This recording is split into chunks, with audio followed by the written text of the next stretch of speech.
कौन भी मिस नहीं होना। ये इलेक्शन में हर ऑफिस भी है, आलिम भी है, स्टेट लीडर यकीन कर लो हम साइकिल को जिताएंगे। साइकिल उनकी होगी, उनके लिए इंतजार है, उन आने में देरी है। बोलो हम माँ बहनों या भाइयों आप सबसे गुजारिश कर रहा हूँ, अभी बात करने मौलाना आएंगे हमारा తెలుగుదేశం పోవడానికి बीजेपी जाता तो वैसे ही उन्हों अब उनके लिए लुटकोहारी सबको मालूम है। सब दिन ख्याल करो, ये बोलती है तेलुगुदेशम डाले तो बीजेपी जाता ये सब झूठ हो। क्या ये 1 से 4 ये आना कर बोलता साइकिल वोट डाल को तुम्हें जिताए तो तू हमारे घर भी अच्छे रहती है, हमारे मल्ला अच्छा रहता है। जैन साहब को वोट डाल को जिताने का है। भी डर नहीं, अल्लाह का किसका डर नहीं, किसी भी डरने की जरूरत नहीं। इन्हें बोलने हमारे मल्ले में इलेक्शन टाइम में दिखती है, इलेक्शन के बाद कौन भी नहीं दिखता है। तब भी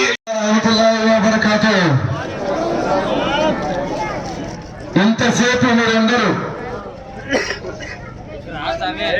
ఎంతో అభిమానంతో ఎంతో ప్రేమతో ఈరోజు మన మౌలానా ముస్తాక్ గారు వారి సందేశం వినిపించాలి।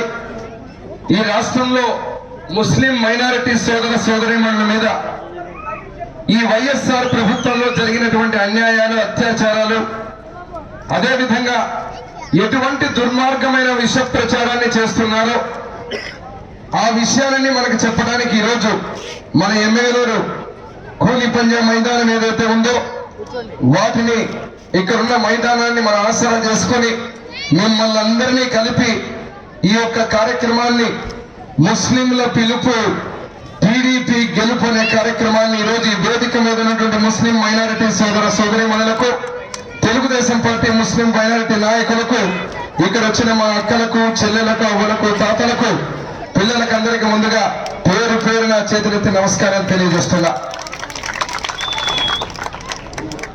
40 ఏళ్ల చరిత్ర ఒకసారి తీసుకుంటే ఎమ్మెల్యేలు ఏ రోజైతే నందమూరి తారక రామారావు గారు తెలుగుదేశం పార్టీని స్థాపించిన తర్వాత ఇక్కడ కోట్ల విజయభాస్కర్ రెడ్డి గారు ఆ రోజుల్లో రాజీనామా చేసిన తర్వాత ఒక బై ఎలక్షన్ లో నా తండ్రి బివి మోహన్ రెడ్డి గారు ఇక్కడికి రావడం, 29 ఏళ్ల వయసులో నా తండ్రి బివి మోహన్ రెడ్డి గారు ఇక్కడికి వస్తే కుల వర్గ భేదాలు లేకుండా చేనేతలు కావచ్చు, ముస్లిం మైనారిటీలు కావచ్చు, ఉప్పర కావచ్చు, వాల్మీకులు కావచ్చు, కురవలు కావచ్చు, ప్రతి ఒక్క వర్గానికి కూడా ఏదైతే ప్రతి ఒక్కరిని కలుపుకొని మా ఎమ్మెగనూరులో మతాలు గాని కులాలు గాని విద్వేషాలే లేకుండా కేవలం అభివృద్ధిని అజెండాగా తీసుకుపోతూ నా తండ్రి బివి మోహన్ రెడ్డి గారు మీకందరికీ సేవ చేశారు। 25 సంవత్సరాలు తిరుగు లేకుండా నా తండ్రి బివి మోహన్, ఆ తర్వాత మళ్ళీ 2004లో మొట్టమొదటిసారిగా మంత్రాలయ నియోజకవర్గం, ఎమ్మెగనూరు నియోజకవర్గం 2 నియోజకవర్గాలుగా ఏర్పడి మండలాలు విడిపోయినప్పుడు మొట్టమొదటిసారిగా నా తండ్రి బివి మోహన్ రెడ్డి గారు రాజశేఖర రెడ్డి పాదయాత్ర చేస్తే ఆ రోజు మొదటిసారి ఇక్కడ ఓడిపోవడం జరిగింది। నా తండ్రి గారు ఓడిపోయినా ఏ ఒక్క రోజు కూడా ఎమ్మెగనూరు టౌన్ లో మీ అందరి ఆశీర్వాదంతో ఏ ఒక్క రోజు కూడా మెజారిటీ తగ్గకుండా మీరందరూ ఓట్లు వేసి కాపాడుతున్నారు। కానీ దురదృష్టవశాత్తు ఎక్కడైతే ఎమ్మెగనూరు నియోజకవర్గంలో కొన్ని మండలాల్లో ఓట్లు పడక వారు ఓడిపోవడం, 3 సార్లు ఓడిపోయిన తర్వాత బై ఎలక్షన్ వచ్చినప్పుడు 2012లో ఏదైతే నా తండ్రి గారికి ఆరోగ్యం చనిపోయిన తర్వాత ఆ రోజు బై ఎలక్షన్ లో ఇదే రాజశేఖర రెడ్డి గారి సతీమణి భార్య విజయమ్మ, షర్మిలమ్మ ఇద్దరు తల్లి చెల్లి వచ్చి జగన్మోహన్ రెడ్డి గురించి ఇదే ఎమ్మెగనూరులో బైబిల్ పట్టుకొని ప్రచారం చేసి నా బిడ్డను ఒక్కసారి కాపాడండి, తండ్రి లేని బిడ్డ అంటే మనందరం నమ్మి ఎంతో సేవ చేసిన నా తండ్రి బివి మోహన్ రెడ్డి గారిని కూడా కాదని ఆ రోజు గెలిపించడం జరిగింది కేశవ్ రెడ్డి గారిని। ఎప్పుడు 2012లో. ఆ రోజు ఆరోగ్యం బాగలేకపోయినా ఒక డాక్టర్ గా నా తండ్రి మరణిస్తాడని తెలిసినా కూడా నేను 8 నెలలు ఆ రహస్యాన్ని నా గుండెల్లోనే పెట్టుకొని నా తల్లి గారికి కూడా నేను చెప్పలేదు. అటువంటి పరిస్థితిలో ఓడిన తర్వాత ఆ రోజు స్వర్గస్థులైన నా తండ్రి గారు మరణించారు. మరణించే ముందర 3 రోజులు నా తండ్రి గారు నాతో మాట్లాడిన ప్రతి మాట ఈ రోజుకి నా గుండెల్లో ఉంటుంది, నా చెవుల్లో వినపడతానే ఉంటుంది. ఏమైనా ఎక్కడైనా కానీ మీరందరూ మీ కుటుంబాలు ఉన్నాయి. ఏ కుటుంబంలో కష్టం వచ్చినా ఒక పెద్ద చనిపోయేటప్పుడు మన బిడ్డలకు ఆస్తుల వివరాలు, అప్పుల వివరాలు, ఏమి చేసుకోవాలా, ఏమి చేశామని అందరూ చర్చించుకుంటారు. కానీ నా తండ్రి ఆ విషయాలు కాకుండా ఎమ్మెగనూరు గురించి తప్ప కన్న తల్లి లాంటి ఎమ్మెగనూరుని వదలకూడదని ఇదే చేతిలో చేయి వేసుకుని నా తండ్రి గారు మరణించడం జరిగింది. మరి ఆ సందర్భంలో అనేక మంది ముస్లిం మైనారిటీ సోదర సోదరి మహిళలే కాదు, ప్రతి ఒక్క వర్గానికి సంబంధించిన వాళ్ళందరూ నా తండ్రి గారిని, తెలుగుదేశం పార్టీని నమ్ముకున్న కార్యకర్తలు, నాయకులు ఉన్నారు. నీవు డాక్టర్ చదువు చదివినా, ఎక్కడో అమెరికాలో, లండన్ లో పోయి స్థిరపడాలనుకున్నా కూడా కాదు, ఎమ్మెగనూరులోనే ఉండాలని చెప్పి వారు చెప్పడం. కేవలం మా తండ్రి గారు ఎమ్మెల్యేగా ఉన్నా, మంత్రిగా ఉన్నా ఏ రోజు కూడా నేను గాని మా కుటుంబం గాని ఎమ్మెగనూరుకు రాలేదు. చివరికి ఏం చెప్పేవాళ్ళంటే మోహన్ రెడ్డికి కొడుకే లేదని కూడా ప్రచారం చేశారు. అయినా కూడా మా తండ్రి మరణించిన తర్వాత వారి కోరిక మేరకు నేను ఎమ్మెగనూరులో రావడం, చిన్న పిల్లాడు 28 ఏళ్ల వయసు, వీడెక్కడ గెలుస్తాడు, వీడేం చేస్తాడని మాట్లాడినా మీరందరూ నా తండ్రి బివి మోహన్ రెడ్డి గారిని, నందమూరి తారక రామారావు గారిని గుండెల్లో పెట్టుకుని తిరుగులేని మెజారిటీతో 2014లో నన్ను అసెంబ్లీకి పంపించి ఎమ్మెల్యేగా చేసి ఆశీర్వదించి నన్ను శాసనసభలో అధ్యక్ష అనే విధంగా మీరు ఆశీర్వదించి నన్ను గెలిపించారు. మరి ఆ రోజు 2014 నుంచి 2019 వరకు ఆ రోజు కూడా బీజేపీతో మేము పొత్తులో ఉన్నాం. నేను ఎందుకు ఈ చరిత్ర అంతా చెప్తున్నానంటే, విష ప్రచారం చేయడంలో ఏమీ చేయనటువంటి వాళ్ళు, ఒక్క అభివృద్ధి కార్యక్రమం కూడా చేయనటువంటి వాళ్ళు దేన్ని నమ్ముకుంటారంటే తప్పుడు ప్రచారాన్ని నమ్ముకుంటారు. చంద్రబాబు నాయుడు గారు ఉంటే వానలు పడవండ్రి, చంద్రబాబు నాయుడు గారు ఉంటే కరువు వస్తుందండ్రి. మరి ఈ రోజు జగన్మోహన్ రెడ్డి బంగారు పాదాలతో పరిపాలన చేస్తే 40 ఏళ్ల చరిత్రలో ఎప్పుడూ రానటువంటి కరువు వచ్చాయి. మరి ఇట్లా పనికి మాలిన మాటలు చెప్పాలంటే నేను కూడా అద్భుతంగా చెప్పగలను, జగన్మోహన్ రెడ్డి కంటే బాగా మాట్లాడగలను ఎంతో ఎంతో. మొదటి సంవత్సరం జగన్మోహన్ రెడ్డి పరిపాలించిన రోజున కరోనా వైరస్ వచ్చింది. 2వ సంవత్సరం జగన్మోహన్ రెడ్డి పరిపాలిస్తే కళ్ళకు ఏదైతే మన పత్తికి వైరస్ వచ్చింది. 3వ సంవత్సరం పశువులకు వైరస్ వచ్చింది. 4వ సంవత్సరం మన కళ్ళకు వైరస్ వచ్చింది. 5వ సంవత్సరం 40 ఏళ్ల చరిత్రలో ఎప్పుడు రాని కరువు వచ్చింది. మరి జగన్మోహన్ రెడ్డి నీ బంగారు పాదాలతో పరిపాలన చేసి వరుణ దేవుడికి ఫోన్ చేసి బటన్ నొక్కి వర్షం కురిపించచ్చు కదా, నువ్వు మళ్ళీ ఎందుకు కురిపించలేకపోయినావు? అల్లా చేసే పనులు అల్లా చేయాలా, మనుషులు చేసే పనులు మనుషులు చేయాలా? మరి ఈరోజు ఇటువంటి పనికి మాలిన తప్పుడు ప్రచారం చేసే జగన్మోహన్ రెడ్డికి ఇంకా కూడా బుద్ధి రాలే. జగన్మోహన్ రెడ్డి పేరు మార్చి డ్రామారెడ్డి అని పెట్టుకుంటే బాగుంటుంది. ఏం పేరు? డ్రామారెడ్డి అని. ఎందుకంటే ఎప్పుడు ఎలక్షన్లు వచ్చినా మా జగన్మోహన్ రెడ్డికి దెబ్బలు తగులుతాయి. 2019లో కోడి కత్తితో పొడిపించుకొని రక్తం చూపించి ఎవరో పొడిచినారని చెప్పి మీ అందరి దగ్గర సానుభూతితో ఓట్లు వేయించుకునే. మరి ఇప్పుడు ఎలక్షన్లు మళ్ళీ వచ్చినాయి. మేము అనుకున్నా ఏమి ఇంకా మా జగన్కి దెబ్బలు తగలేదే అనుకున్నా. నేను మొన్ననే వారం 10 రోజుల కిందట ఇట్లాగే రాత్రిపూట పాపం బుల్లెట్ ప్రూఫ్ బస్సులో 400 మంది అజాయిస్తుంది. రాత్రిపూట ముఖ్యమంత్రి ప్రయాణం చేస్తా ఉంటే ఎక్కడో చీకట్లో ఒక చిన్న గులికిరాయి తీసుకొని గురు చూసి కొట్టినారంట ఆయన. ఆ గులికిరాయి వచ్చి కన్నుకు తగిలితే డాక్టర్ గా నాకు తెలిసినంత జ్ఞానం ఉన్నంత వరకు రాయి తగిలితే వాపు వస్తుంది. వాపు వచ్చిన తర్వాత ఇంకా పెద్దగా తగిలితే రక్తం వస్తుంది. వాపు రాకుండా, వాయకుండా, వాపు లేకుండా కుట్లు పడ్డైనటువంటి ఏకైక వ్యక్తి ప్రపంచంలో ఎవరైనా ఉన్నారంటే అది జగన్మోహన్ రెడ్డి గారే. ఎందుకంటే మళ్ళీ దాన్ని కూడా 24 మంది డాక్టర్లు కలిసి ఆపరేషన్ థియేటర్ లో తీసుకొని పోయి 2 కుట్లు వేసేకి 24 మంది డాక్టర్లు మొత్తం సర్జన్లు అంతా ఆపరేషన్ థియేటర్, నేను కూడా డాక్టర్నే, ఆపరేషన్ థియేటర్ లో ఫోటోలు తీసిన చరిత్ర నాకు తెలిసినంత వరకు జగన్మోహన్ రెడ్డి గారికే ఫోటోలు తీసింటారు. మళ్ళీ ఇంకొక విషయం ఏమంటే ఆడ దెబ్బ తగిలిందో లేదో కర్చీఫ్ పట్టుకొని ఒత్తి ఒత్తి ఒత్తి ఒత్తి ఆ రక్తం రాకపోతే పాపం ఒత్తి ఒత్తి ఒత్తి ఓ 2 చుక్కల రక్తం చూపించి వెంటనే చంద్రబాబు నాయుడు నన్ను చంపడానికి ప్రయత్నం చేశాడు. మేమందరం ఒకటే కోరిక కోరుతున్నాం, 5 సంవత్సరాలు ఇంత పనికి మాలిన పాలన చేసిన జగన్మోహన్ రెడ్డి గారు నిండు 100 ఏళ్ళు ఉండాలని కోరుకుంటాం మేము. ఎందుకంటే నువ్వు ఉంటేనే కదా మేము గెలిచేది. నువ్వు ఇంత మంచి పరిపాలన చేస్తున్నావు కాబట్టి రేపు ఇంత అద్భుతమైన ముఖ్యమంత్రి చంద్రబాబు నాయుడు గారి యొక్క విలువ తెలిసింది. చంద్రబాబు నాయుడు గారు తెలుగుదేశం పార్టీ విలువ ఎప్పుడు తెలిసిందంటే పాలిచ్చే ఆవును గాని తన్నే దున్నపోతుని తెచ్చి మనం పెట్టుకున్న రోజున ఈ 5 సంవత్సరాల పాలన చూసిన తర్వాత ఇక్కడ జయనాగేశ్వరుడి విలువ, బివి మోహన్ రెడ్డి గారి విలువ, అదే విధంగా చంద్రబాబు నాయుడు గారి విలువ మనకు తెలిసి వచ్చింది. నేను మౌలానా ముస్తాక్ గారు చెప్పినటువంటి అనేక దౌర్జన్యాల గురించి నేను మాట్లాడినా. ఇప్పుడే ఎంపీ గారు కూడా చెప్పారు కొన్ని విషయాలు, దాని జోలికి పోను. 2 విషయాలు 2 నిమిషాల్లో ముగిస్తా.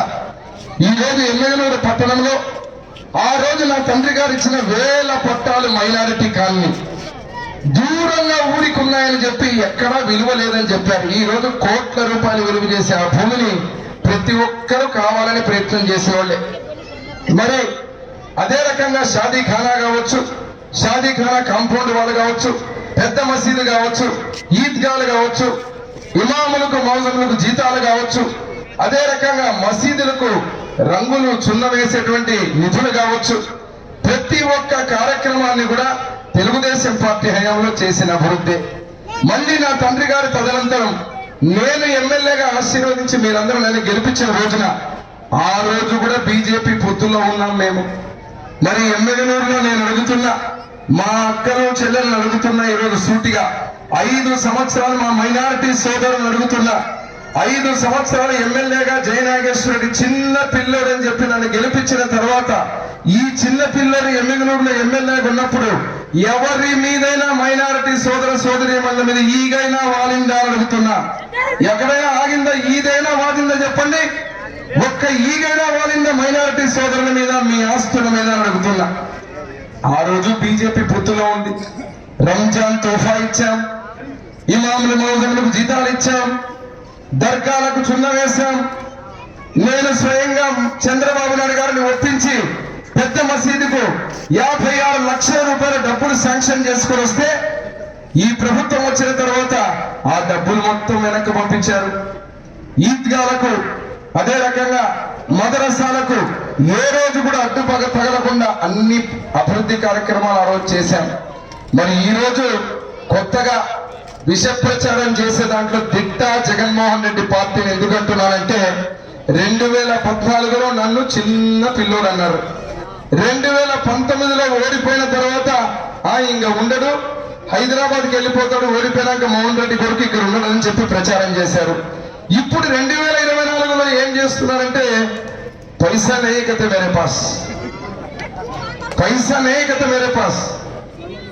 अभी हैदराबाद से आए हुए कौन नया आदमी नया औरत ఎందుకంటే ఆడవాళ్ళంటే అందరికీ గౌరవం. మేము కూడా ఒక తల్లికి పుట్టిన బిడ్డలమే. ఈ రోజు ఒక మహిళగా హైదరాబాద్ నుంచి ఇక్కడికి వచ్చి 40 రోజుల్లో ఎమ్మెగనూరులో దిగి ఈ 40 రోజుల్లో తులం బంగారం ఇస్తామంటున్నారు, 10,000 ఓటుకి ఇస్తామంటున్నారు, 20,000 ఓటించి కొంటామంటున్నారు ఎమ్మెగనూరుని ముస్లిం మైనారిటీ సోదరులు అందరినీ కూడా. మరి నేను అడుగుతున్నా, మనం అమ్ముడు పోతామా తల్లి? మన భవిష్యత్తు చూసుకుంటామా? నేను మీ అందరినీ కోరేది ఒకటే, ఏదైతే ఈ రోజు 40 ఏళ్ల చరిత్ర ఎమ్మెగనూరు నియోజకవర్గంలో ఎమ్మెగనూరు గడ్డ మీద నా తండ్రి బివి మోహన్ రెడ్డి గారి జెండా, పసుపు జెండా, అజెండా ఎమ్మెగనూరు అభివృద్ధి తప్ప వేరే ఏది లేదు మాకు, మా కుటుంబానికి.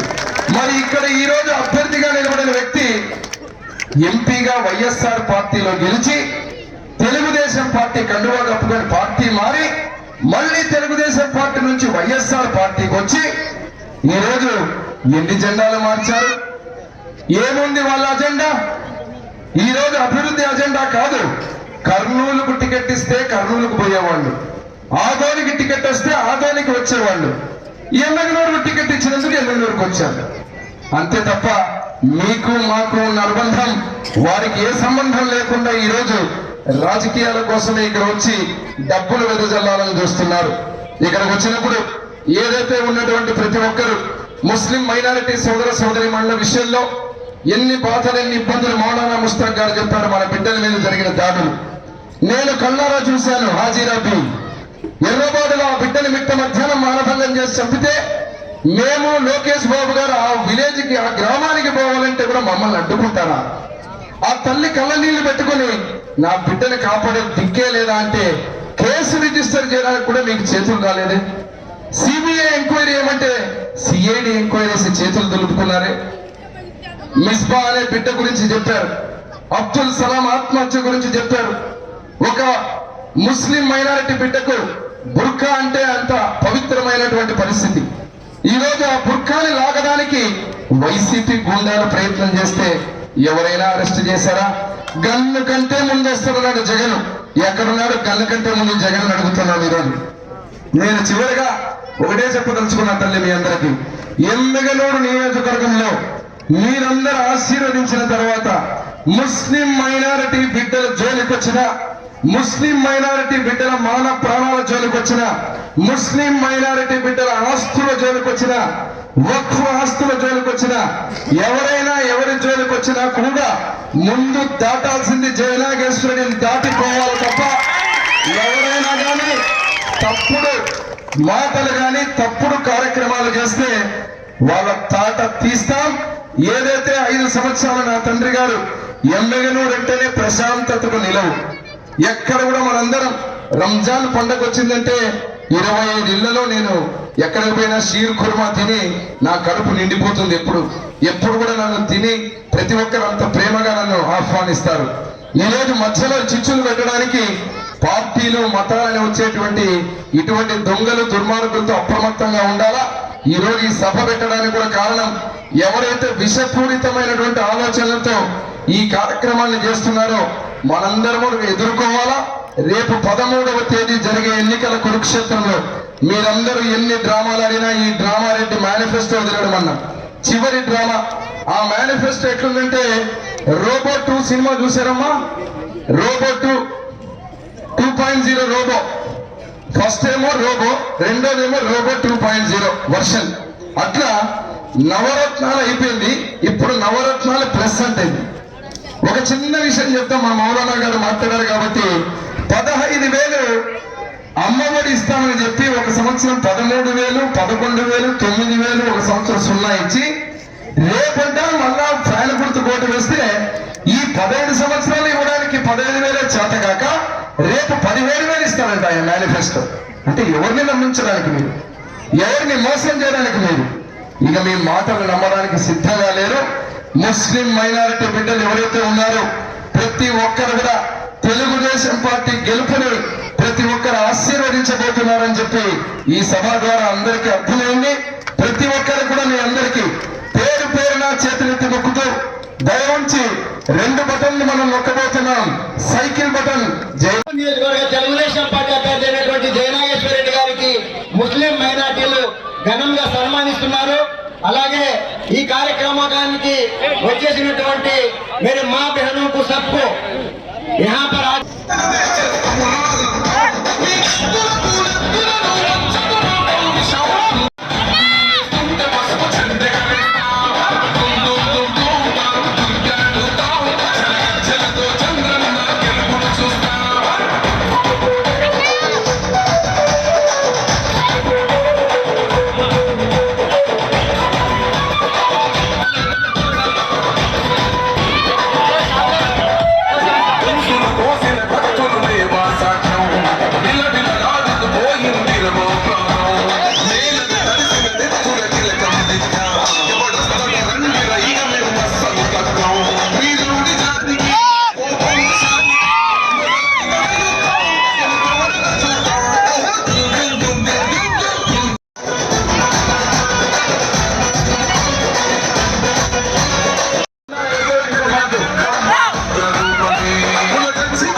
याडुन्न